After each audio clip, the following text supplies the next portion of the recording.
So I just finished watching Russian Doll on Netflix. This is a video that's going to be talking about the entire series as I just finished it last night. So when I get into sort of spoilers, I will let you know. One of the first questions I had before watching this series was, is it just a ripoff of Groundhog Day? Is it just a cash-in, a cheap cash-in, off of that show, since I believe they released it on Groundhog's Day? And so if you're wondering that, I can answer, it is not. It is not just a ripoff of Groundhog's Day. They actually they added a few unique elements to make it its own story. So if you're worried about that, don't be.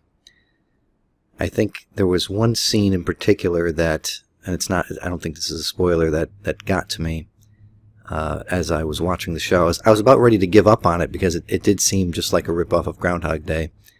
But there was an elevator scene, let's just say, that got me hooked into the series. So if you feel like you've watched an episode or two and it's not your thing, give it a little bit more time and wait for that elevator scene. So the other question I had is, and everybody probably has, is what is this series about? I believe I read it's going to be 3 seasons, although this seems like a standalone season all by itself, so I'm not sure what they're going to do if there are 2 other seasons. But I'm very interested to see if there are 2 other seasons, what they do. So the other question I have regarding this series is, what is it about? And of course, that's what everybody is wondering. It is, of course, about lots of stuff, and I can't get into everything in this review or this discussion. But I do want to focus on the title, Russian Doll, and I want to focus on why was there a time loop to begin with? What does it mean? And I guess I will, at this point, kind of go into spoiler territories because I will be discussing details of the full show. So Nadia is stuck in this time loop, and she's stuck in it with another person, Alan. They both seem to be sort of opposite characters, male and female, a perfectionist and someone who just doesn't care. And they're stuck in this loop together, which really made the show interesting for me. And they're stuck in it until Nadia figures out that perhaps if they help each other, then the loop will end and they'll be able to move forward in time. And so what happened was both of these characters died on this night. And Nadia figures that, well, maybe we were meant to help each other not die. And by being decent people, basically. And it's being decent to a stranger. And this is an interesting thing that comes up, I think in the last episode, when she meets a man who won't let her into Alan's building. It's an elderly man, and I'll touch on that later. So you might say, why would they make a show, especially in Hollywood, about being kind to strangers? But more importantly, I mean, that might be obvious, but more importantly, why would the universe itself be oriented towards doing good? And I think that's something the show obviously is about and obviously states, and yet at the same time it's sort of obviously overlooked. And if you look at Nadia's dialogue itself, at one point she's trying to explain her theory to Alan about the various timelines, and she's talking about, fourth dimensional thinking and so forth, and he doesn't quite understand. And she goes, well, it's all just time, like morality, she says, is all relative. And yet the series shows us a universe that is quite intent on creating a certain ethic for these 2 characters to live by, and if they don't get it right, then they are doomed to keep repeating their mistakes. It's a very interesting idea, and it's one I think like you might think of in our own world. What if God didn't give us free will? We would have to do the right thing all the time. And in this seems to be a universe where these two characters are not forced to do the right thing necessarily. They could just go on in their, in their loops forever, I guess. But they end up choosing to do the right thing, and that sets the universe right in a certain way. And I thought that was really interesting coming from Netflix and from Hollywood that has a certain bent towards everything being relative. And why would the universe sort of have this structure to it? And this gets back to Jordan Peterson and Christianity and the Logos and so forth. There's some underlying structure to reality that is governing how we act and what our choices are and so forth. Now, another interesting aspect of the show regarding the Russian doll theme is that, and this is another aspect that makes it different from Groundhog Day, is that, in Groundhog Day, Bill Murray, he kept reliving the same day no matter what he did, and eventually he got suicidal, and even suicide wouldn't get him out of this loop. In this show, I don't believe Nadia commits suicide, or, well, Alan initially commits suicide. That's one of the things that starts the whole thing going. But I don't believe Nadia ever committed suicide. She accidentally dies, basically. And it's kind of a comedic element to see, well, how will she die this time? And sometimes they go through several deaths in an episode, and they're all kind of amusing. All accidental for her, at least, and usually for him, too, after his initial suicide. But as they go through the loops, and they keep doing the wrong thing, or they don't quite get it right, they start noticing that the world changes, and the thing that they notice, I think, initially is that people start disappearing. So initially she's at a party, her own party, her birthday party, and it's, just an apartment packed full of people having a good time. Eventually, people disappear enough so that there's just one person left at the party. And it was a really surreal scene. It was really odd because as she spoke to her friend, the singular person left at the party, who was dancing to the music, seemingly unaware that it was a party of one person, her friend seemed like an NPC, a non-player character, which fits into the series. Nadia is a game developer or coder or designer of some kind. So it reminded me of this character she's interacting with, who used to be a fully formed character who you would say is a human being just like her, now seems to be empty and seems to be unaware of reality. And Nadia is the only person in that apartment who is aware of reality. It was kind of striking, and I'm not sure what to make of it exactly. But as you have the Russian doll theme, so, pieces of the doll are missing, and Nadia, if you see on screen, is represented as the doll. But she is only whole, and there's only a complete set of herself when there are other people there, when everybody's there. Our stories are connected. I think that might be a line in the show or a line in a song I'm going to play at the end of this, which is, I think, related.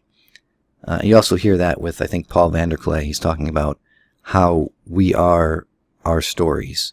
And our stories are not necessarily singular. They're all connected. And I think the show tries to develop that theme, that you can't do this, you can't live your life as a loner. You have to make connections. And I think the universe in the show is trying to say that the connections ought to be positive. What's at the center of the Russian doll? Is she finding herself? Is that child that she keeps seeing, herself, is that at the center of her? And does healing that wound actually complete the Russian doll so that she can move forward? Is she, at the beginning, perhaps she is just the superficial, large part of the doll, and all the inner pieces are sort of missing. She's sort of a hollow person at the beginning. And by the end, she has put together all the pieces so that she's a complete set of Russian dolls. And again, these are my first thoughts after completing the series last night. I haven't really talked about it with anyone to kind of bat these ideas back and forth. Alan, likewise, he sort of has a whole different set of problems. Where Nadia's problem is connecting to other people, Alan wants to connect too badly, and he's a perfectionist, and he can never live up to his ideals. And it's sort of hinted at that his mother is sort of the cause of this in his life, and it causes him such distress, his inability to live up to his ideals and her ideals, so much so that on the initial night he throws himself off a building. And so you have sort of two different ways, two different modes of being in the world. Her way is sort of careless and anything goes. You sort of see that sort of towards, I mean, you see it throughout, but particularly towards the end, you're going to see a lot of anything goes attitude when she's bringing home her date, and or the man she met at the party, basically.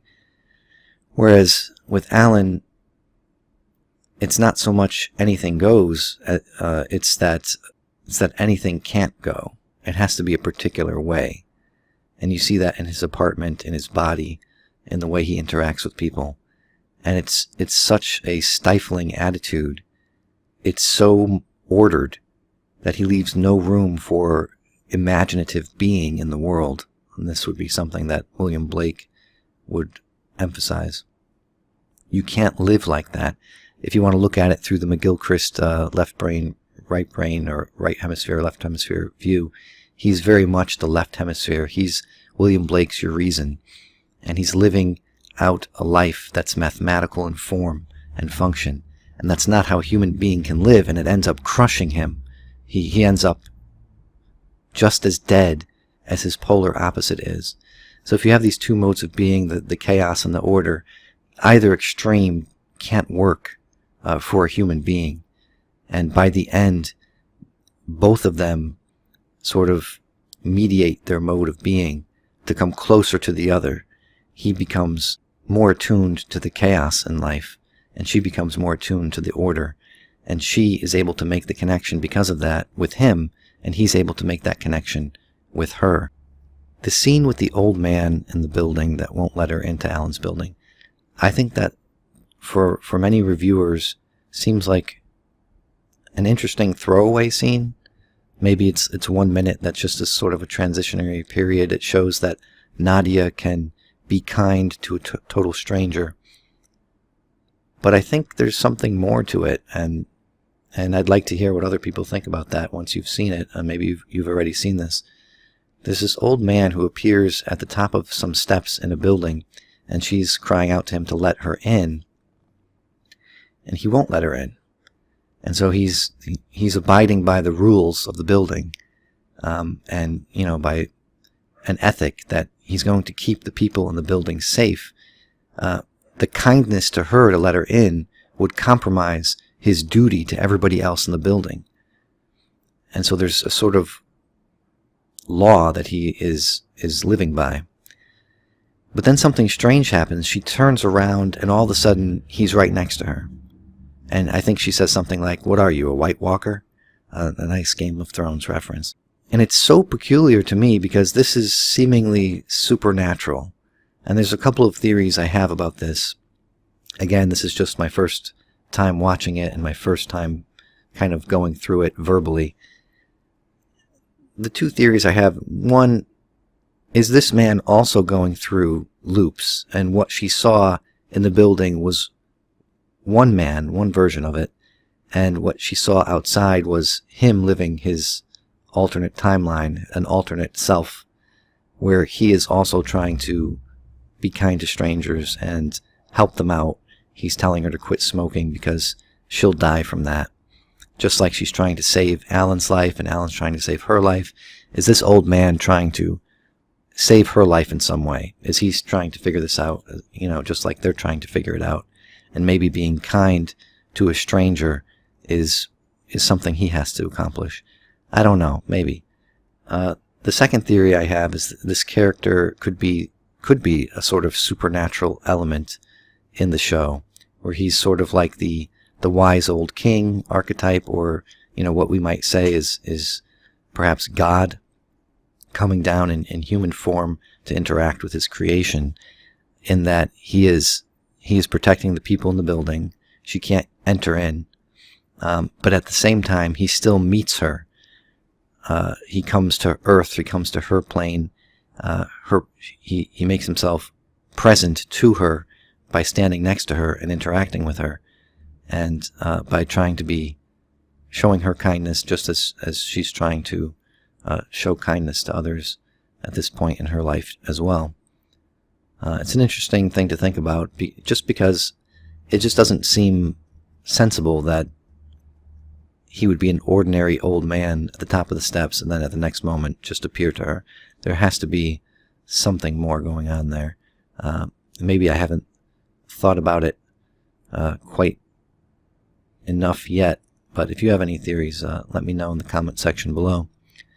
So overall, I would say this show is definitely worth watching. It's worth thinking about. I think there's lots of themes going through this that I don't have time to touch on here. There's a good review of it in The Atlantic if you want to check that out. There are spoilers in the review. But if you don't care about that kind of thing, it'll give you a good sense of the depth of the show and sort of the myriad amount of themes going through it. But yeah, so check out Russian Doll if you're interested in this kind of thing. If you're interested in thought-provoking programming, it's on Netflix. If you like this video, give it a like and subscribe. Thank you.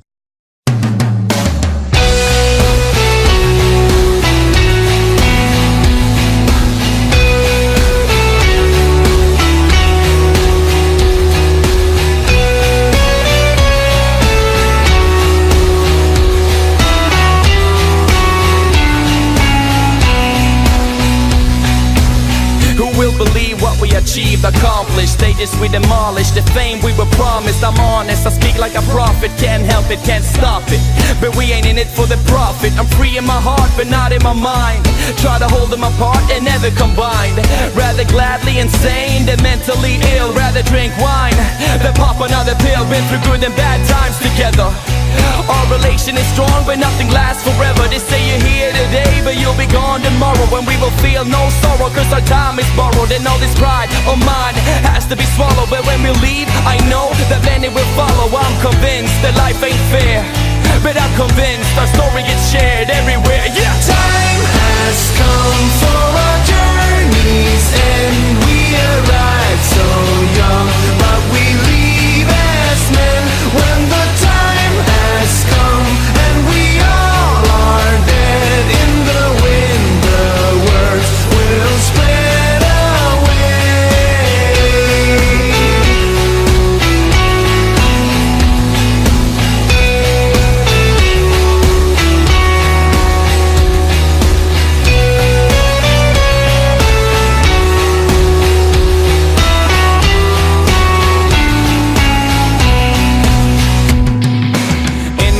There is no heroes, no.